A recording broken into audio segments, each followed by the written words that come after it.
What is up, guys? Welcome back to another GeekaWhat video, and in today's video we're going to be building the ultimate $2,000 gaming setup for 2021. This setup is geared towards insane performance at high frame rate competitive gaming titles to help you guys get that all-important W. Without any further ado though, let's dive into it. Now, we're actually going to kick today's setup off with our PC build, and this might be a bit similar to one you've seen on the channel, but is most certainly not identical. Now, inside this system we've got an AMD RX 6800. It's a really powerful graphics card if you're not too fussed about ray tracing, and it's going to provide us with some really high frame rates in our favourite titles a bit later. I've also got 16 gigabytes of Corsair's brand new RGB RAM. Specifically, it's called the Vengeance RGB Pro SL, and this kit has a 3600 MHz clock speed. I've installed 16 gigs worth of DIMMs in our system today, which is paired with a Ryzen 5 3600X, alongside loads of great value components to give you a bit more money to put towards the GPU, which in today's market, you unfortunately need. Now, we've got our PC, but what about our monitor, our peripherals? Let's take a look at the monitor first off. Specifically, I've opted for this. This is a pretty interesting panel, part of ASUS's TUF range, which means it's actually pretty great value, and it can be overclocked to up to 280 Hz refresh rate. 280 Hz on a monitor that goes for around about $350. That is insane. Now, it is only a 1080p panel, of course, but if you want the really high frame rates on a 6800 or a 3060 Ti or 3070, you're not going to be gaming at 1440p. Plus, this 1080p panel is one of the sharpest panels I've seen, basically ever, and supports both FreeSync, which our AMD GPU can use, but also G-Sync if you're going to go the NVIDIA route. And also notably has an IPS panel, so you're getting 280 Hz of refresh rate on an IPS screen. So great colours, great viewing angles, and all in all, I'm really excited to actually boot this thing up and play some games on it. Now, a good system and a good monitor is nothing without decent peripherals. And I'm going to kick things off with our keyboard choice for today's setup. This is the Corsair K70 RGB Mark II low-profile rapid-fire mechanical gaming keyboard. Now, basically, this is based off the legendary Corsair K70. It's an RGB full-size keyboard, but it actually has low-profile mechanical switches and specifically has rapid-fire switches, which is going to make the world of difference. Equipped with all the great features you've come to know and love from a Corsair keyboard,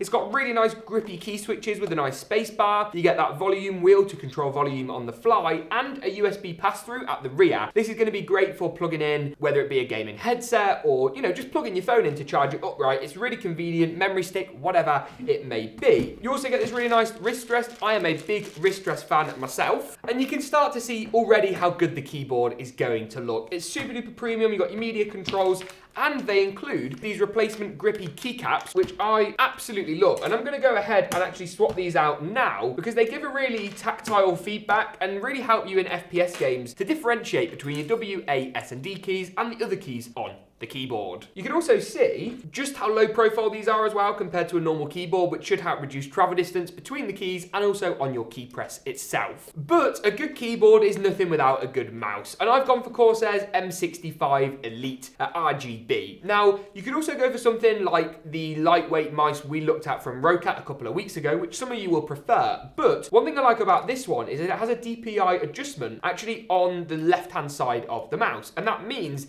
as you aim, you can hold this down and it reduces the sensitivity of the mouse to really help you keep that aim locked off, nice and steady, and counteract kind of the natural shake of guns, right, in titles. The mouse is really, really ergonomic and really nice to actually use in the hand, and actually supports a cross between kind of a palm and a claw grip, which I personally find really comfortable. You can get it in black, but I think the white looks so much better today. I'd also recommend that everyone picks up an extended mouse mat. It's not only great in terms of protecting your desk, this one's a bit battered, but also gives you that really nice consistent surface to actually game on. This is once again from Corsair. It's their MM350 Pro. Any extended mouse pad though that's the right size for your desk is going to work, but this, with its braided edge, was only like $29 at the time of recording, which is a great deal. They didn't sponsor this video, they don't know I'm actually using all these peripherals, but the fact we can use IQ integration across the board is a huge bonus for our RGB and all that good stuff. Now, we are missing one quite important part of the setup, which we'll come to in just a second, our gaming headset. But first, it's time to accessorize our setup just a little bit. Now, this might just look like a normal, ordinary RGB lamp, but you would be wrong. And this might look like an ordinary IKEA fake plant, and you'd be right about that, but that's gonna go there. This lamp, though, actually has a couple of USB ports on the bottom. That means you can charge your phone up during a late night gaming session, recharge a wireless headset. It's just super convenient to have powered USB ports that aren't reliant upon your computer to actually work. Now, this lamp's from Amazon. It's quite modern, it's quite nice, but what I've actually gone and done inside is installed a bulb from TP-Link. This is a TP-Link Casa bulb and can actually be controlled through your phone, through Alexa, Google Home, even Siri, I think, with Apple HomeKit, which is awesome. And it's just gonna add a bit of a dynamic to our setup today. We do need somewhere as well, though, to hang our headset today. And that's where this comes in. You didn't think we were done with RGB just yet, did you? I hope not.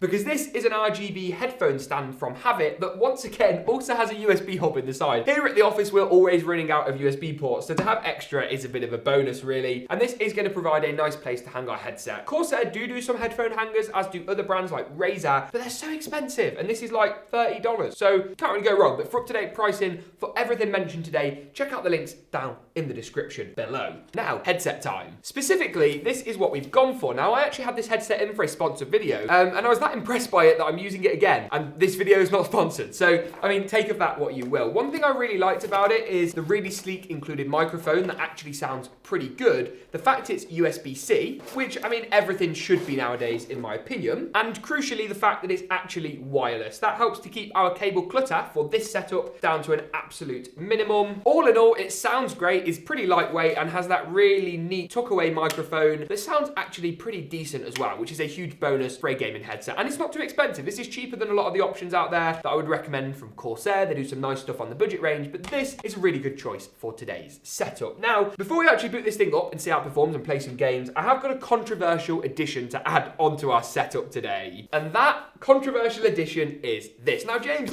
this is a high frame rate competitive gaming setup. Why have you got a controller? It is. Now, I know a lot of people aren't controller fans, but I really like the new Xbox controller for Series S and X, and the fact that it was in blue, like literally GeekaWhat blue, meant I couldn't resist. If you don't want this, you can save yourself a little bit of money, like $50-$60 I think. I'll link this down in the description below, but all in all, I love this thing. Of course, we are going to stick to keyboard and mouse for our key competitive titles today, but if you like racing games or flight sim games or that kind of thing, that is the controller for you. So we've plugged everything up. The system's not on yet, but everything is lighting up, which is quite exciting. Let's power our system up. Here we go. Oh yes, the fans are spinning. That 6800 looks good. That Corsair RGB RAM. Oh yeah, that is nice. Corsair Vengeance Pro SL, of course. Is the monitor going to turn on though? That's a question, isn't it? Boom! We're now into Windows. We do need to plug up our Xbox controller. And you know, not wanting to gloat, but it looks like the pass-through on our headphone stand is already becoming really useful. And I think with that, it's time to play some games. Alright then, let's now dive in and see just how well this setup performs and if we can take advantage of this 280Hz monitor. Now, one thing we do need to do is jump into our monitor settings and then go to the overclocking and turn that on. We're going to go down to max refresh rate, set it all the way up to 280. The monitor is going to flash a bit, Windows is going to make some noises, and boom, the monitor's back. We then jump into display settings, we're at 1080p. Yeah, ASUS are going to warn us about the risks of overclocking, but it's fine. And once we're in here, we're going to go to advanced display settings, display adaptive properties, monitor, and make sure at 280 Hz. I mean, that is just,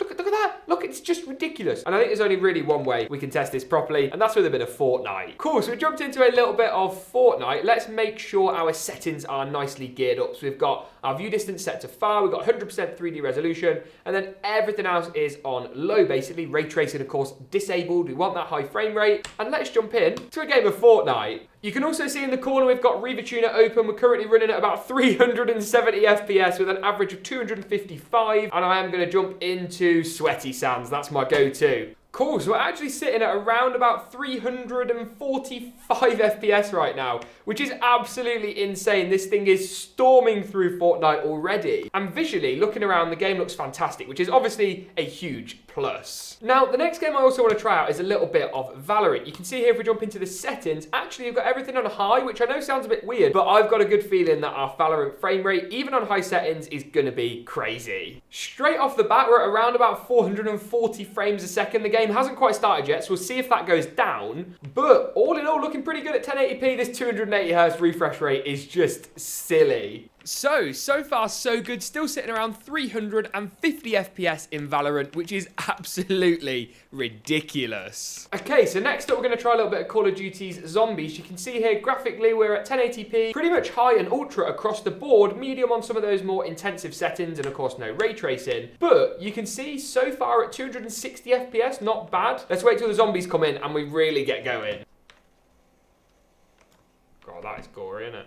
Now, I'm going to really quickly try and turn some of the settings down to medium settings and just see what effect that has on our frame rate without actually dying to a load of zombies, which is quite difficult. This is not a good idea. Right, I'm back. Oh, that was close. Oh, I've got no gun.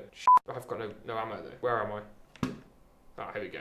That's an ammo crate. Aha. Now, unusually, that seems to have actually negatively affected our frame rate, which is really weird. You do get some kind of quirks with the 6800. That is one thing I would say about a 3060 Ti or a 3070. They do tend to work a little bit more efficiently. They make more sense. There are still some bugs that I'm sure AMD will line out with drivers on the 6800, much like the bumps with the stock situation. But on that note, I think that pretty much wraps it up for today's video. If you did enjoy it, you know what to do. Give it a big old like rating. Make sure to get subscribed if you aren't already. Thank you for watching though, and as always, we will see you.